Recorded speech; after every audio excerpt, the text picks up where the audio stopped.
Yo, what's up guys, and welcome for my round 2 battles of the DPP Cup for the Smogon Classic. I'm playing BlightBringer, BlightBringer?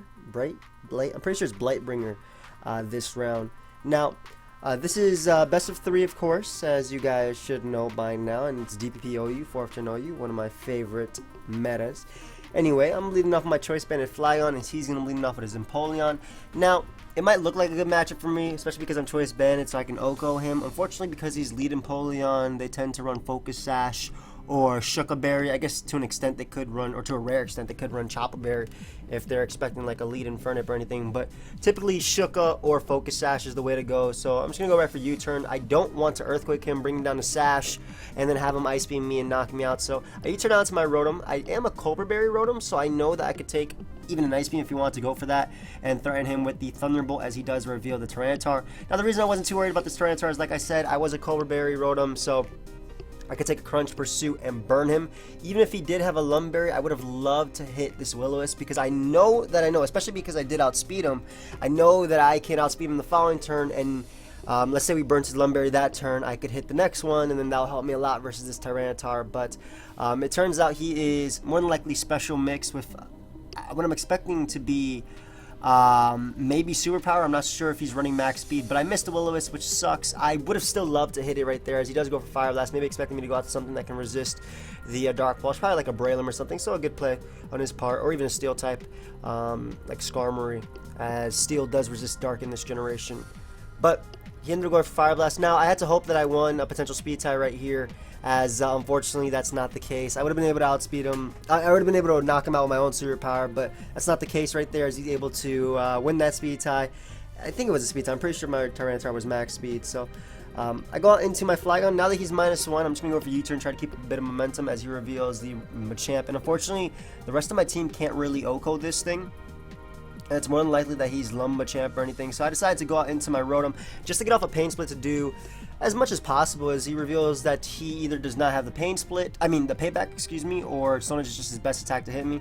So I actually go for Will-O-Wisp right here, just in case he tries to switch out on my Thunderbolt to go out to anything that could take it, hoping to catch like maybe a ground type or something like Flygon of his own. But he just stays in and goes right for the Stone Edge, is able to knock me out. But I can go out to my own Flygon right here and go for the Earthquake, as he does reveal the Bronzong. Again, Machamp is one of those Pokemon that can tear through your team if you don't deal with it, so I wanted to deal with it as quickly as possible. Decided to bring on my Melodic. Now this Melodic is really weird. It doesn't have HP Electric. I wish it was more of an offensive Milotic, because at this point I would have been able to win, but it's a defensive Milotic with like Haze, Ice Beam, and I go for Recover, kind of hoping he'd go for a second payback, and the plan after that was to switch back out into potentially, you know, Rose Raid as fodder on the explosion. But I get that turn wrong, as he's able to blow up on me. And unfortunately, my Rose Raid is apparently slower than his Empoleon. Now, BKC did give me this team right before the game, so it's my fault for not knowing the team. But I would have thought that my Spiker Rose Raid would have been faster than his Empoleon, especially because it does have a bit of speed. But he's running max speed on his Empoleon, as I'm able to get up a Spike. Because at this point, I'm kind of hoping that either my Choice Band Flygon can sweep him or damage him, combined with my Choice Scarf Jirachi in the back. So I'm going to go out to Flygon and go right for the Earthquake. He more than likely was Focus Sash, as I'm able to knock out the Empoleon, as a Gyarados is going to come out. This was where Rocks would have been really nice, because I am going to go out into my Jirachi, as he does choose to Dragon Dance up. And I guess he's going to fear the Thunderbolt or something, which is, you know, something that could be run on you know, E-Belt Rachi, or maybe Thunder Punch on old Scarf Rachi. Then again, he was like an older player for DPP, so maybe he expected like Thunder Punch or something like that, or was scouting for it. But either way, it was his best play, as at this point, I'm kind of hoping that if I go out into Flygon on his Dragon Dance, maybe I'll scare him. Maybe he hasn't checked the calcs that I was actually choice banned, and he'll be scared out, and I'll be able to click Outrage right here.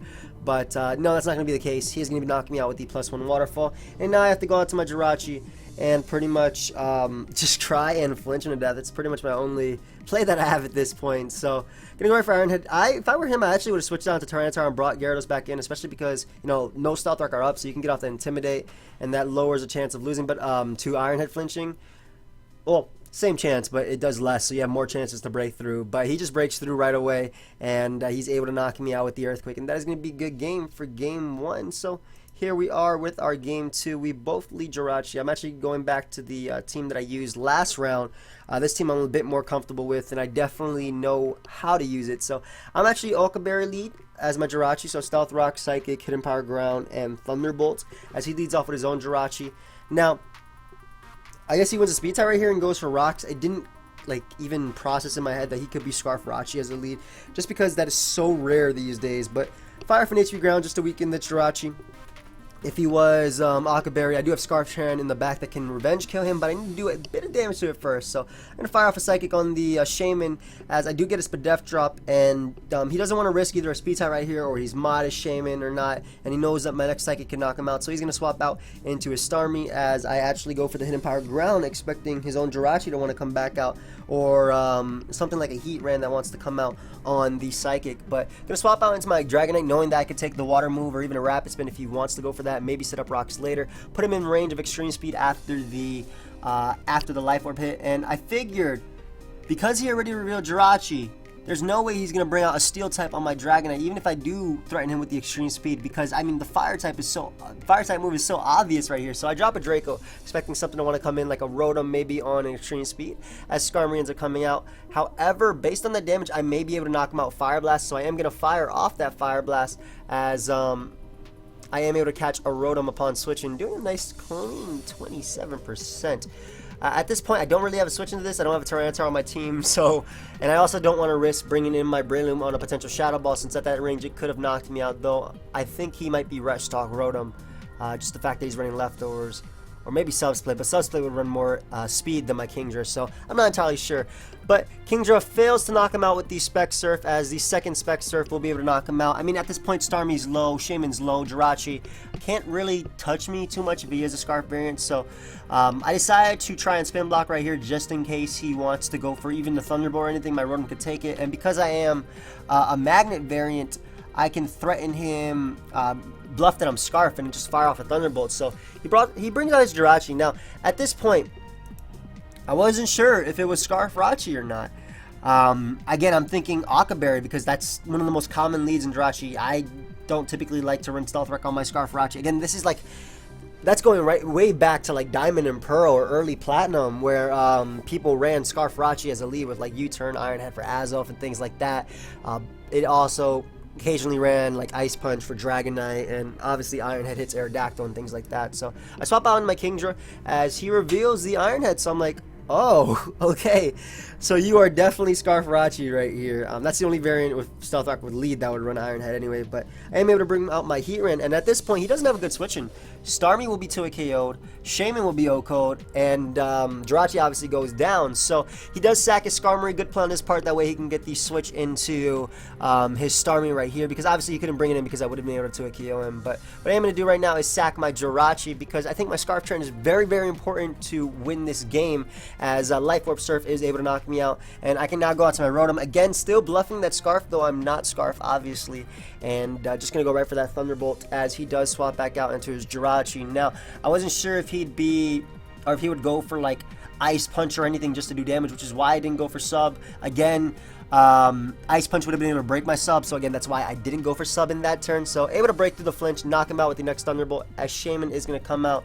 I could switch out into my Heatran, but it's really risky, especially because he has shown the Earth Power, and I'm really, really scared to bring it out, especially because I need Heatran to win this game, so I don't want to risk it right now. So I decided to sack my Rotom as he Leech Seeds into a Seed Flare, and that is able to knock me out. But now I can go out into my Scarf Trend. I can definitely outspeed him and knock him out with the Fire Blast, as he is going to reveal his last, which is Infernape, and I missed the Fire Blast. Now this is huge, because Fire Blast does about almost half after Stealth Rock to Infernape, and pretty much at this point,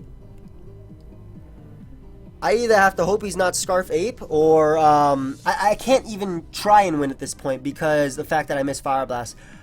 Because it turns out he is Scarf Ape. Had I gotten off that damage, I would have made pretty much my only play after hitting that Fire Blast, which was swapping directly into my last mon instead of sacking Heatran, which is Breloom. And again, I'm actually Mach Punch Superpower Seed Bomb Spore Breloom. So basically, if I hit that Fire Blast, I had to just go off the intuition, or the not the intuition, but I had to go off the thought that he was Scarf Ape, swapped directly into my Braylon. That way I still have my Scarf Train in the back and on the close combat, and hope that he stays in as I knock him out with Mach Punch, or potentially get like a 50-50 right and go for Seed Bomb, predicting Starmie or something like that. But unfortunately, because I missed the Fire Blast, my Heat Ring goes down right there, as I'm going to go out to my Braylon right now and go right for Spore. And pretty much at this point, I'm actually going to just hope for a crit on Shaman, because I go right for Seed Bomb right here. It's my best play. It hits any one of his switch-ins and puts it in range of Mach Punch anyway, or it knocks out Starmie, as he does bring out the Starmie. And at this point, I have to hope either he is just a Seed Flare variant on Shaman and misses it, doesn't have like Hidden Power, Ice, or Fire, which you should have, or I get a crit with Mach Punch. And unfortunately, neither of those happen, as he is a Hidden Power variant, and he's able to knock me out, and that's going to be a good game. So unfortunately, I lose in round 2 of the DPP Cup. It sucks. I would have loved to hit that Fire Blast and see how the game would have came out from there, because I did have a chance to win, definitely, if that hit, especially if I got Shaman, especially if I got Starmie low enough and he did sack Infernape. But obviously, it came down to the plays he made and what ended up happening, or if he thought that maybe I was Sub Punch, that also could have pretty much came into play. Like, let's say he didn't let me Mach Punch his Infernape, he went out into Starmie as I went for Spore trying to get that, and then maybe he swaps back into Infernape, scouting for Sub Punch, that way he can U-turn out of there, break myself. It all came down to a few things, but obviously that's not what ended up happening, because I missed Fire Blast. But yeah, good luck, BlightBringer, in the following or next couple rounds. I'm still in the ADV Cup, as well as the GSC Cup and the RBY Cup, so I hope to bring you guys more tournament coverage from there, maybe make it far. I don't know if playoffs are definitely still possible.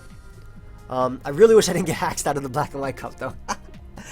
Just having a few more points would have been nice. But I hope you guys all enjoy. Feel free to leave a like, subscribe, do your thing, and I will see you guys next time. Cue the outro.